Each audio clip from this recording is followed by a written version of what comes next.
नमस्कार दोस्तों, मैं लव कुमार आपके अपने YouTube channel GKY love sir में स्वागत करता हूं। जैसा कि आपको दिख रहा है, आज आपका हिंदी भाषा का एक चैप्टर लेके आए हैं, वर्ण विचार। और आज आपके लिए जो पढ़ाने आए हैं, गौरव सर को बुलाया गया है स्पेशल डिमांड पर और कोशिश कर रहे हैं। चलो आप बताएं मुझे कि इन्होंने कैसा पढ़ाया है और सपोर्ट करते रहें, लाइक करते रहें। धन्यवाद। ठीक है सर, आप पढ़ाइए। नमस्कार दोस्तों, मैं गौरव सिंह हिंदी विषय के लिए। हमारा जो आज का टॉपिक है, ये टॉपिक है वर्ण विचार। वर्ण विचार में आप सभी जानते हैं कि वर्ण क्या होता है। आपने सभी देखा होगा, पढ़ा भी लिखा है, देखा भी है किताबों में। तो वर्ण विचार जो है, वर्ण की बात करूं मैं सबसे पहले कि वर्ण होता क्या है। वर्ण, देखिए मेरे मुंह से जो आवाज़ निकल रही है ये क्या है? ये ध्वनि है। और ध्वनि का ही एक लिखित रूप दिया जाए तो जो ध्वनि होती है उसका लिखित रूप जो होता है वही क्या है? वर्ण है। जैसे आता है भाषा जो है, उस भाषा की सबसे छोटी इकाई, भाषा की सबसे छोटी इकाई जो है वो क्या है? ध्वनि है। लेकिन प्रश्न जो बनता है वो क्या बनता है, वो सुने आप। मैंने लिखा यहां पर कि भाषा की सबसे छोटी इकाई, भाषा की सबसे छोटी इकाई है क्या? तो भाषा की सबसे छोटी इकाई जो होती है वह है ध्वनि। क्या होती है? ध्वनि। लेकिन अगर ऑप्शन में ध्वनि ना मिले तब क्या करते हैं? तब करते हैं वर्ण। पहली प्राथमिकता जो देते हैं वो देते हैं ध्वनि को, और दूसरी जो देते हैं वो वर्ण है। अगर दोनों ही ऑप्शन में मिलते हैं कि ध्वनि मिल जाए, वर्ण मिल जाए, तब क्या करें? तो भाषा की सबसे छोटी इकाई जो होती है वो पहले होती है क्या? ध्वनि। और इस ध्वनि का ही जो लिखित रूप होता है वो क्या है? वर्ण है। तो यहां इस लाइन से ये जो वर्ण है, इससे यहां दो तीन प्रश्न बनते हैं कि भाषा की सबसे छोटी इकाई क्या है? ध्वनि है। अगर प्रश्न आए कि भाषा की सबसे छोटी लिखित इकाई क्या है, तब हमारा आंसर होता है वर्ण। कि भाषा की सबसे छोटी लिखित इकाई क्या है? वर्ण है। अगर प्रश्न आए कि भाषा की सबसे छोटी मौखिक इकाई क्या है, तो आंसर आता है ध्वनि। अगर मौखिक की बात हो रही है तब तो है ध्वनि, और लिखित की बात होती है तो वर्ण। और यदि वैसे डायरेक्टली प्रश्न आता है कि भाषा की सबसे छोटी इकाई क्या है, तो हमारा जो आंसर होगा वो क्या होगा? ध्वनि। अगर ध्वनि ऑप्शन में नहीं है तब हमारा आंसर होगा वर्ण। अब वर्ण है क्या? वर्ण कहते किसे हैं? वर्ण भाषा की वह सबसे छोटी ध्वनि या सबसे छोटी इकाई जिसके और अधिक टुकड़े नहीं किए जा सकते हैं, वो वर्ण कहलाते हैं। वर्ण, देखिए परिभाषा अगर आती है इसो की, वर्ण की परिभाषा क्या है, तो परिभाषा सुने। भाषा की वह सबसे छोटी ध्वनि, सबसे छोटी ध्वनि या इकाई जिसके और अधिक टुकड़े नहीं किए जा सकते हैं,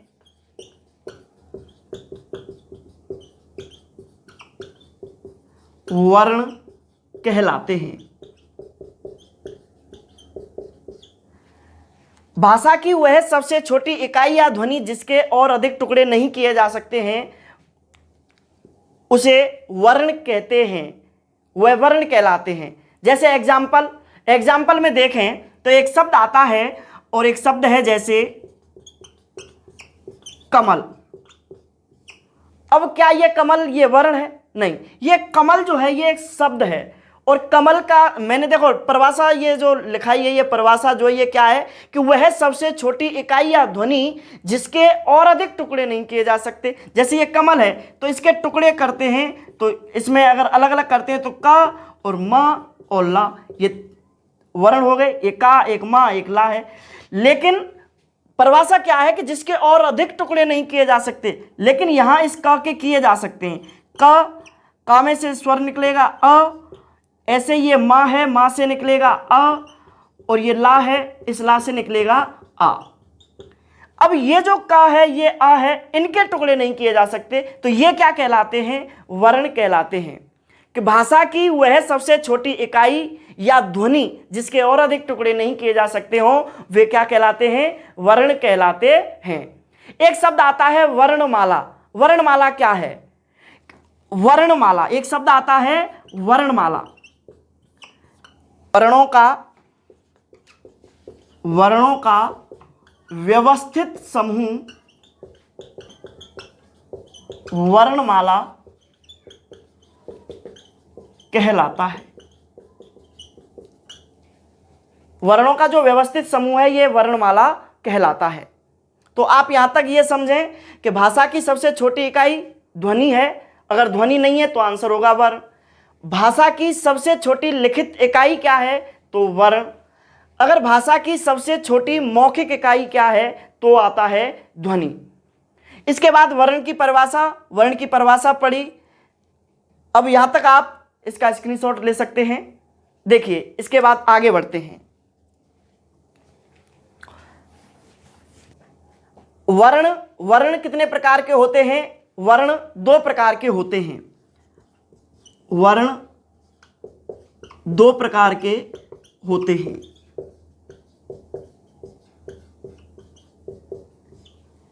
एक आता है स्वर और एक होता है व्यंजन। स्वर क्या है? स्वर कहते किसे हैं? स्वर वे वर्ण जिनका उच्चारण स्वतंत्र रूप से होता है,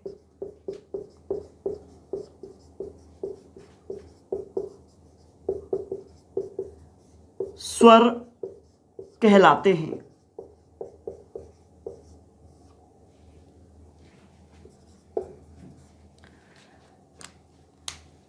वे वर्ण जिनका उच्चारण स्वतंत्र रूप से होता है स्वर कहलाते हैं। या ऐसा कह सकते हैं कि वे वर्ण जिनको बोलने में किसी अन्य वर्ण की सहायता नहीं ली जाती है, वे स्वर कहलाते हैं। स्वर, हिंदी भाषा में स्वरों की संख्या कितनी होती है? तो हिंदी भाषा में स्वरों की जो संख्या होती है वह होती है 11। हिंदी भाषा में स्वर जो होते हैं वो 11 होते हैं। कौन कौन से होते हैं? जैसे 11 स्वर जो हैं ये कौन कौन से हैं? जिसमें आते हैं अ, आ, ई, उ, ऋ, ए, ऐ, ओ, औ। ये होते हैं 11 स्वर। स्वरों की संख्या 11 होती है, 11 स्वर होते हैं। लेकिन एक प्रश्न बनता है कि हिंदी भाषा में मात्राओं की संख्या कितनी होती है? तो मात्राओं की संख्या, अगर मात्राओं की संख्या पूछी जाती है कि हिंदी भाषा में जो मात्रा होती है उनकी संख्या कितनी है, तो मात्राओं की संख्या जो होती है वह होती है 10। अब आप ये कहेंगे स्वर 11 होते हैं, मात्रा 10 होती है। एक ऐसा कौन सा स्वर है जिसकी क्या नहीं होती? मात्रा नहीं होती है। तो एक ऐसा स्वर कौन सा है? वह स्वर है आ। इस आ की कोई मात्रा नहीं होती।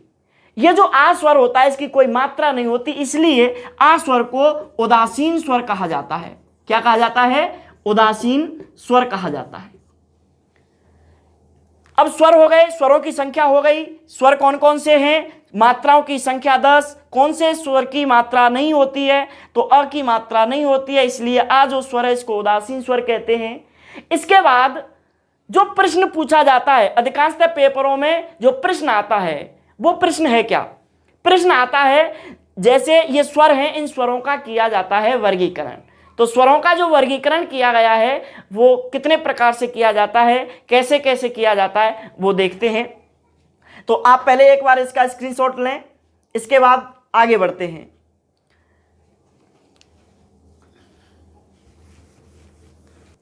देखिए स्वरों का वर्गीकरण, अब पढ़ते हैं स्वरों का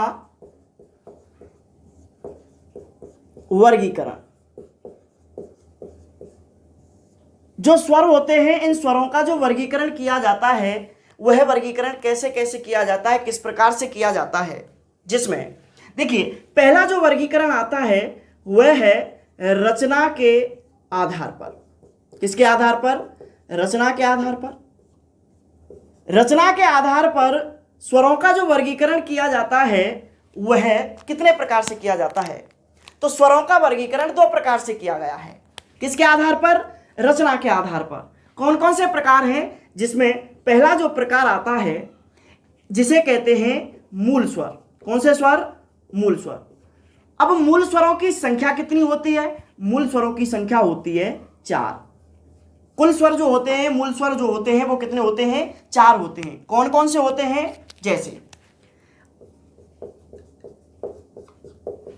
मूल स्वर में आते हैं अ, ई, उ और री, ऋ, सी।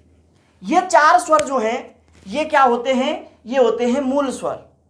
और दूसरा जो भेद आता है रचना के आधार पर, दूसरा जो भेद है जिसे कहते हैं संधि स्वर। अब संधि स्वर जो होते हैं इनकी संख्या होती है 7।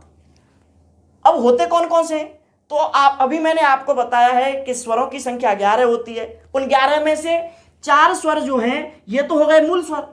इन 4 के अलावा जो शेष 7 स्वर हैं ये क्या कहलाते हैं? संधि स्वर कहलाते हैं। कौन कौन से होते हैं? जैसे देखें स्वर जो होते हैं, संधि स्वर जो होते हैं कौन कौन से होते हैं? जिसमें एक आता है आ, ई, उ, ए, ऐ, ओ और औ। ये 7 स्वर होते हैं संधि स्वर। संधि स्वरों की संख्या होती है 7। ये होते हैं। लेकिन ये जो संधि स्वर होते हैं, इन संधि स्वरों का जो विभाजन किया जाता है, इनका भी देखो, इनको भी वर्गीकरण किया गया है संधि स्वरों का।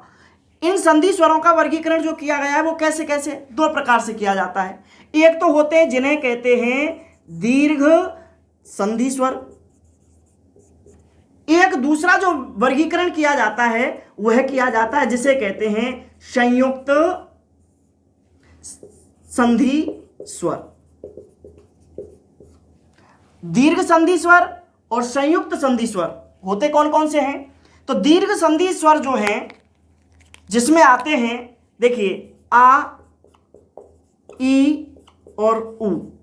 क्योंकि जब हम दीर्घ संधि पढ़ते हैं तो दीर्घ संधि में ये 3 स्वर आते हैं। एक आता है आ, एक ई और एक उ। और इनके अलावा संयुक्त संधि स्वर जो हैं ये कौन कौन से होते हैं? तो ये आते हैं ए, ऐ, ओ और औ। ये 4 जो होते हैं ये तो कहलाते हैं संयुक्त संधि स्वर, और 3 जो होते हैं ये कहलाते हैं दीर्घ संधि स्वर। इसके अलावा देखिए रचना के आधार पर वर्गीकरण, आपसे प्रश्न आएगा कि रचना के आधार पर स्वरों का वर्गीकरण 2 प्रकार से किया जाता है, एक मूल स्वर और एक होते हैं संधि स्वर। मूल स्वरों की संख्या 4 होती है और संधि स्वर जो होते हैं इनकी संख्या 7 होती है। संधि स्वर जो होते हैं, संधि स्वरों को 2 भागों में बांटा जाता है। एक होते हैं दीर्घ संधि स्वर और एक होते हैं संयुक्त संधि स्वर। पूछ लिया जाएगा दीर्घ संधि स्वर जो है कौन कौन से हैं? अ, ई, उ। क्योंकि दीर्घ संधि जो होती है उस दीर्घ संधि में इन 3 स्वरों का प्रयोग किया जाता है। ठीक। दूसरा जो वर्गीकरण आता है, दूसरा वर्गीकरण जो पढ़ते हैं वह आता है उच्चारण के आधार पर। किसके आधार पर? उच्चारण के आधार पर। उच्चारण के आधार पर, या हम जिसका एक दूसरा भी नाम है इसे कहते हैं मात्रा के आधार पर।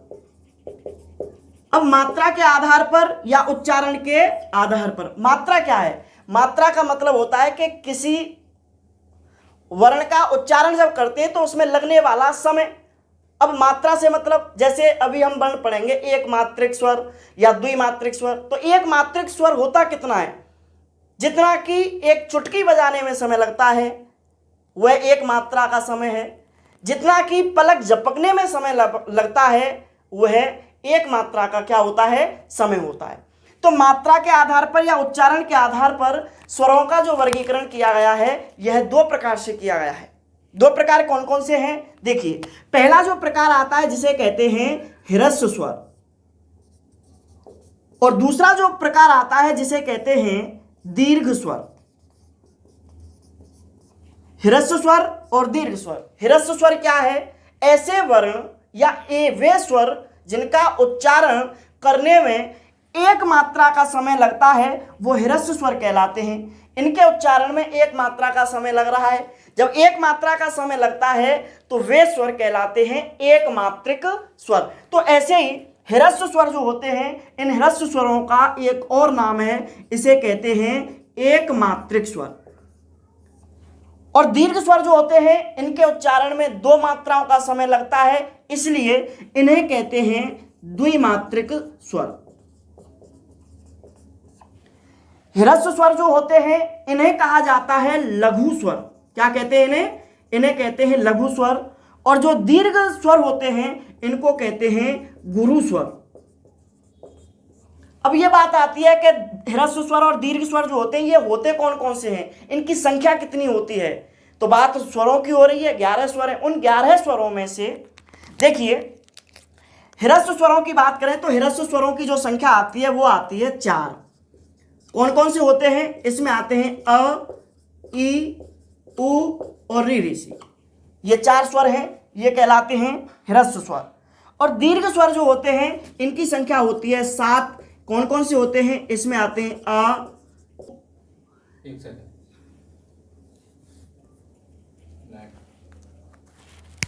दीर्घ स्वरों को ही द्विमात्रिक स्वर कहते हैं, द्विमात्रिक स्वर को ही गुरु स्वर कहते हैं। इनकी संख्या होती है 7। कौन कौन से होते हैं? जिसमें आते हैं आ, ई, उ। एक आता है ए, आई, ओ और औ। ये 7 स्वर होते हैं। इन 7 स्वरों को कहा जाता है दीर्घ स्वर। तो उच्चारण के आधार पर या मात्रा के आधार पर जो स्वर हैं वो दो हैं, एक ह्रस्व स्वर और एक दीर्घ स्वर। तो अगला जो देखिए, 2 वर्गीकरण हो गए, एक रचना के आधार पर वर्गीकरण और एक उच्चारण के आधार पर वर्गीकरण। तीसरा जो वर्गीकरण पढ़ते हैं, तीसरा वर्गीकरण आता है, देखिए तीसरा जो वर्गीकरण पढ़ते हैं वो पढ़ते हैं जिह्वा की क्रियाशीलता के आधार पर।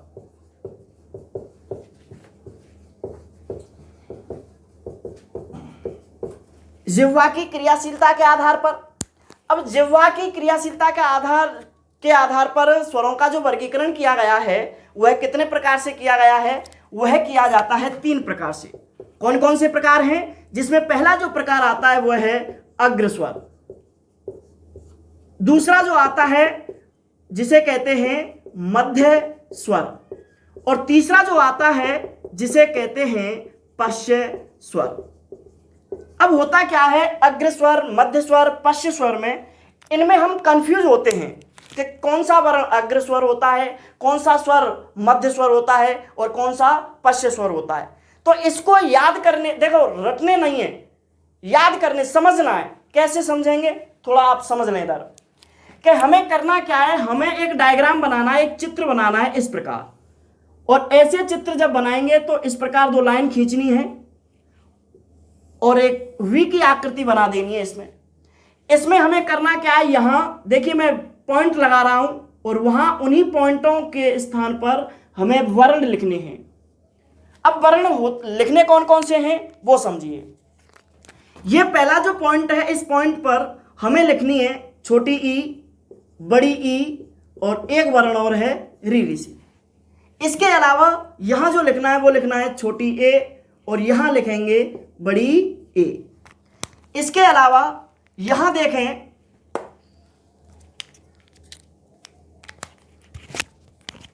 ये मध्य वाला जो है यहां पे लिखेंगे आ, और यहां देखें छोटा ऊ, बड़ा ऊ। यहां लिखेंगे ओ और यहां लिखेंगे बड़ा ऊ और यहां लिखते हैं आ। अब यह डायग्राम जो बनाएंगे, इसको 2-3 बार आप बनाएंगे तो समझ में आ जाएगा। यह डायग्राम जो है, इसी डायग्राम से आगे जो हम स्वरों का वर्गीकरण पढ़ेंगे वो हमारी समझ में आ जाएगा। तो देखिए यह जो वर्गीकरण है इसमें आपको वर्ण लिखने अ, आ, ई, री, देखिए 11 स्वर हो गए। अब जो 11 स्वर हैं इनमें एक आता है अग्र स्वर, मध्य स्वर, पश्च स्वर। प्रश्न कैसे आएगा, हमें यह पता होना चाहिए कि यहां से जो क्वेश्चन बनता है वो कैसे बनता है। प्रश्न आएगा कि निम्न वर्णों में से अग्र स्वर है, 4 ऑप्शन आएंगे, उन 4 ऑप्शनों में से पूछा जाएगा कि कौन सा स्वर अग्र स्वर है, कौन सा मध्य स्वर है और कौन सा पश्च स्वर है। जब हमें इस प्रकार पता है तो हम करते क्या है, देखिए जब जिह्वा की बात होती है तो हमें इस प्रकार चलना है इधर से, और जैसे इधर से चलते हैं तो जो पहले वाले जो पहली लाइन जो आती है इस पहली लाइन पर ये जो वर्ण हैं, ये वाले वर्ण, ये वर्ण जो होते हैं ये वर्ण क्या कहलाते हैं, ये कहलाते हैं अग्र स्वर। क्या कहलाते हैं, अग्र स्वर कहलाते हैं। जैसे ही आगे बढ़े तो ये बीच में आया, और बीच का मतलब क्या है, मध्य स्वर, और ये कहलाता है मध्य स्वर। यह जो होता है ये कौन सा स्वर होता है, ये होता है मध्य स्वर। और बचे हुए जो भी स्वर हैं ये सभी स्वर ये कहलाते हैं पश्च स्वर। यहां तक बात समझ में आ गई होगी। ये हो गए जिह्वा की क्रियाशीलता के आधार पर कि मनुष्य का जो जीव होती है वो होती कैसे है, वो इसी प्रकार होती है ऐसे। तो ये वाला एक भाग होता है, ये भाग होता है और ये एक भाग होता है।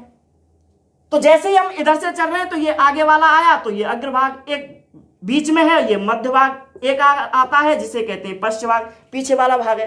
तो ये होता है तीसरा वर्गीकरण। स्वरों का वर्गीकरण 3 प्रकार से जिह्वा की क्रियाशीलता के आधार पर। चौथा जो वर्गीकरण आता है, चौथा वर्गीकरण जो पढ़ते हैं और वह आता है किसके आधार पर, मुखाकृति के आधार पर।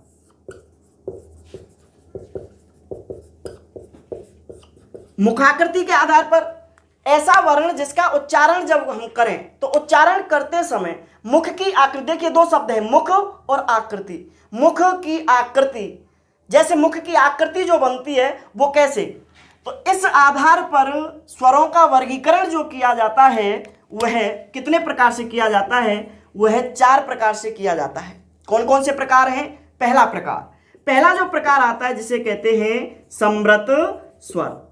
एक आता है जिसे कहते हैं अर्ध समृत स्वर। तीसरा जो वर्गीकरण आता है, तीसरा वर्गीकरण जिसे कहते हैं अर्ध विव्रत स्वर। और चौथा जो वर्गीकरण आता है जिसे कहते हैं विव्रत स्वर। तो मुखाकृति के आधार पर स्वरों का जो वर्गीकरण किया गया है वह कितने प्रकार से किया गया है, 4 प्रकार से, समृत, अर्धसमृत, अर्धविव्रत, विव्रत। समृत का मतलब होता है बंद होना और विव्रत का मतलब होता है खुलना। जब किसी वर्ण का उच्चारण करते हैं तो मुख जो होता है वह बंद होता है, वह समृत है, जिसमें खुलता है वह क्या है, विव्रत। अर्धसमृत यानी कि अर्ध माने कम, समृत बंद तो होता है लेकिन कम बंद हो, और अर्धविव्रत का मतलब है खुलता तो है लेकिन कम खुले। थोड़ा बंद करो। देखिए तो मुखाकृति के आधार पर स्वरों का वर्गीकरण 4 प्रकार से किया गया है। पहला प्रकार समृत स्वर, अर्धसमृत स्वर, अर्धविव्रत स्वर, विव्रत स्वर। अब हमें करना क्या है, कैसे याद करें कि समृत स्वर कौन से होते हैं, अर्धसमृत कौन से होते हैं, अर्धविव्रत स्वर कौन से होते हैं, विव्रत स्वर कौन से होते हैं। तो इसके लिए मैंने अभी एक डायग्राम बनाया है, यही डायग्राम आप पुनः बनाएंगे। कैसे, देखिए यह डायग्राम हम इस प्रकार बनाएंगे। 2 लाइनें खींचनी है और ये बनाना है आकृति। हमें वर्ण लिखने हैं, जैसे यहाँ पे लिखे थे तो आप सभी लिख सकते हैं। यहाँ ई, ये बड़ी ई और ये लिखा री से, ये छोटी ए और ये बड़ी ए। यहाँ लिखेंगे अ और यहाँ लिखेंगे बड़ा आ। यहाँ पे लिखते हैं छोटा ऊ और बड़ा ऊ, और ये लिखा जाता है ओ और ये लिखा जाता है औ। अब हम बात कर रहे हैं मुखाकृति के आधार पर। तो आपको पता होगा कि जिह्वा की क्रियाशीलता के आधार पर हम इस प्रकार गए थे, और यहाँ मुखाकृति के आधार पर जब चलेंगे तो हम आएंगे उत्तर से लेकर दक्षिण की तरफ।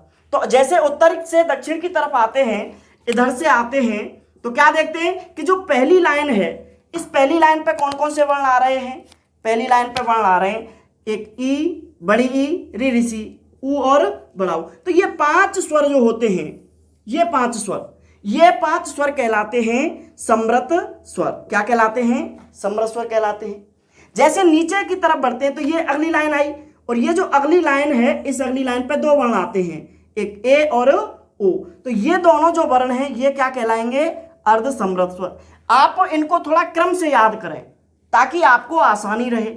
पहली लाइन पर समृत स्वर, दूसरी लाइन पर आते हैं अर्ध समृत स्वर, और तीसरी लाइन जो बचती है, इस तीसरी लाइन में इस आ को भी सम्मिलित करेंगे, और ये तीनों जो स्वर हैं, ये तीनों स्वर क्या कहलाते हैं?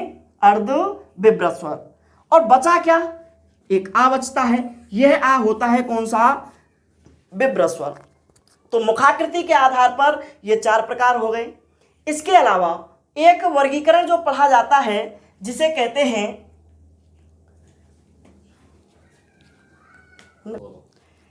तो ये मुखाकृति के आधार पर हो गया। अगला जो वर्गीकरण है वह पढ़ा जाता है जिसे कहते हैं नासिका के आधार पर।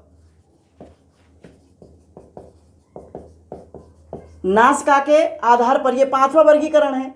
नासिका के आधार पर स्वरों का जो वर्गीकरण किया गया है वह 2 प्रकार से किया गया है। कौन कौन से प्रकार हैं? पहला प्रकार जिसे कहते हैं अनुनासिक स्वर। कौन से स्वर होते हैं? अनुनासिक स्वर। और दूसरा जो वर्गीकरण आता है, दूसरा वर्गीकरण है जिसे कहते हैं निरनुनासिक स्वर। अनुनासिक स्वर और निरनुनासिक स्वर, यह अगला वर्गीकरण है। अनुनासिक होते क्या हैं? अनुनासिक ऐसे वर्ण जिनका उच्चारण जब हम करते हैं, किसी वर्ण का जब बोलते हैं, तो मुख के साथ साथ नाक का भी जब प्रयोग किया जाता है तो वे क्या कहलाते हैं? अनुनासिक स्वर कहलाते हैं। और जिनका प्रयोग केवल मुख के द्वारा होता है वो निरनुनासिक स्वर कहलाते हैं। निर का मतलब होता है अभाव, नहीं। तो जिसमें देखिए, जिसमें केवल मुख के द्वारा ही उच्चरित होते हैं वो तो होते हैं निरनुनासिक स्वर। और अनुनासिक स्वर कौन से होते हैं? अनुनासिक स्वर होते हैं जो मुख के साथ साथ किसके साथ? नासिका से भी बोले जाते हैं। अब ये बात आती है कि अनुनासिक होते कौन कौन से हैं और निरनुनासिक होते कौन कौन से हैं। तो इसके लिए पहचान क्या है कि ऐसे वर्ण, ऐसे स्वर जिन स्वरों पर चंद्र बिंदु लगा होता है। क्या लगा हो? चंद्र बिंदु। आप सभी जानते ही हैं चंद्र बिंदु ऐसे लगता है। तो जिन स्वरों पर चंद्र बिंदु लगता है वो तो क्या वो कहलाते हैं? अनुनासिक स्वर कहलाते हैं। और जिन पर चंद्र बिंदु नहीं लगता है वे क्या कहलाते हैं? निरनुनासिक स्वर कहलाते हैं। जैसे एग्जाम्पल के लिए समझिए, जैसे मैंने कहा, जैसे ये आ स्वर है और यदि आ पर यदि मैं चंद्र बिंदु लगा दूं इस प्रकार, तो यह स्वर कौन सा होगा? यह स्वर क्या कहलाएगा? अनुनासिक स्वर। और इसी आ से यदि चंद्र बिंदु को हटा दूं और डायरेक्टली ये आ लिखूं तो ये क्या होगा? क्योंकि ये चंद्र बिंदु नहीं है, इसका उच्चारण केवल मुख से होगा, तो मुख से होगा तो यह स्वर क्या कहलाएगा? निरनुनासिक स्वर कहलाएगा। तो अनुनासिक स्वर जिन पर चंद्र बिंदु लगा होता है वे अनुनासिक स्वर होते हैं, जिन पर चंद्र बिंदु नहीं होता वे क्या होते हैं? निरनुनासिक स्वर होते हैं। चंद्र बिंदु और अनुस्वार जो होते हैं, अनुस्वार अलग होता है और चंद्र बिंदु अलग होता है, इसके बारे में चर्चा करेंगे।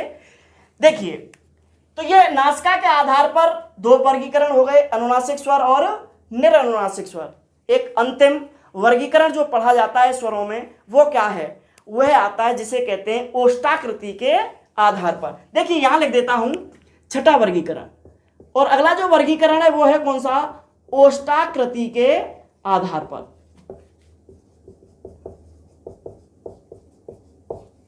ओष्ठाकृति के आधार पर ऐसे वर्ण जिनका उच्चारण करते समय होठों की जो आकृति बनती है। अब होठों की आकृति कैसे? 2 प्रकार से बनती है। कौन कौन से प्रकार हैं जिसमें 2 प्रकार से कैसे बनती है वो समझें। पहला जो वर्गीकरण आता है ओष्ठाकृति के आधार पर जिसे कहते हैं वृत्ताकार, और दूसरा जो आता है जिसे कहते हैं अवृत्ताकार। नाम से स्पष्ट हो रहा है कि ऐसे स्वर जिनका उच्चारण करते समय होठों की आकृति वृत्त के समान गोल हो जाती है वो तो कहलाते हैं वृत्ताकार, और जिनकी आकृति, होठों की आकृति वृत्त के समान गोल नहीं होती है वो क्या कहलाते हैं? अवृत्ताकार कहलाते हैं। लेकिन अब हमें याद कैसे होगा? तो मैंने आपको बताया कि आपको यही डायग्राम तीनों में कार्य करेगा, ओष्ठाकृति के आधार पर, जिह्वा की क्रियाशीलता के आधार पर, और एक आता है मुखाकृति के आधार पर। ये तीनों वर्गीकरण एक से ही होंगे। तो इसके लिए मैं देखिए डायग्राम बनाता हूं, आपको ऐसे ही आकृति बनानी है, बनेगी सही।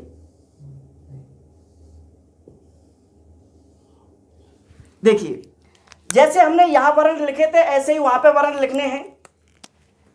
जैसे आया यहां ई, बड़ी ई, और ये आता है री ऋषि, यहां पे आता है छोटी ए और ये बड़ी ए, यहां लिखेंगे अ और यहां पर बड़ा आ, ये आता है बड़ा ओ, छोटा ओ, और यहां आता है ऊ और बड़ा।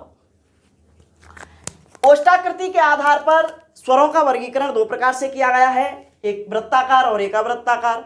वृत्ताकार कौन कौन से हैं? तो वृत्ताकार में किसी वर्ण का उच्चारण करके देखिए, जैसे देखा ऊ, ऊ का उच्चारण जब करते हैं तो क्या होता है? होठों की आकृति गोल हो गई वृत्त के समान, तो वृत्त के समान गोल हो गई तो वो वृत्ताकार कहलाए। अ का जब उच्चारण करते हैं तो होठों की आकृति गोल नहीं होती है, वो अवृत्ताकार कहलाते हैं। लेकिन देखिए याद कैसे करना है आपको कि ऊ, ओ और औ, ये चारों स्वर जो हैं, ये चारों स्वर क्या कहलाते हैं? ये चारों स्वर कहलाते हैं वृत्ताकार। और इन चारों को छोड़ करके ये सभी स्वर जो होते हैं ये क्या कहलाते हैं? ये कहलाते हैं अवृत्ताकार। यहां तक बात समझ में आई? ये होता है वर्ण विचार में स्वरों का वर्गीकरण। और स्वरों का वर्गीकरण कितने प्रकार से? 6 प्रकार से किया गया है ओष्ठाकृति के आधार पर। तो हमने यहां स्वरों का वर्गीकरण पढ़ा, ये स्वरों का वर्गीकरण है। तो आपको कैसा लगा ये वीडियो? अगर आपको अच्छा लगता है तो लाइक करें, शेयर करें और सब्सक्राइब करें। धन्यवाद।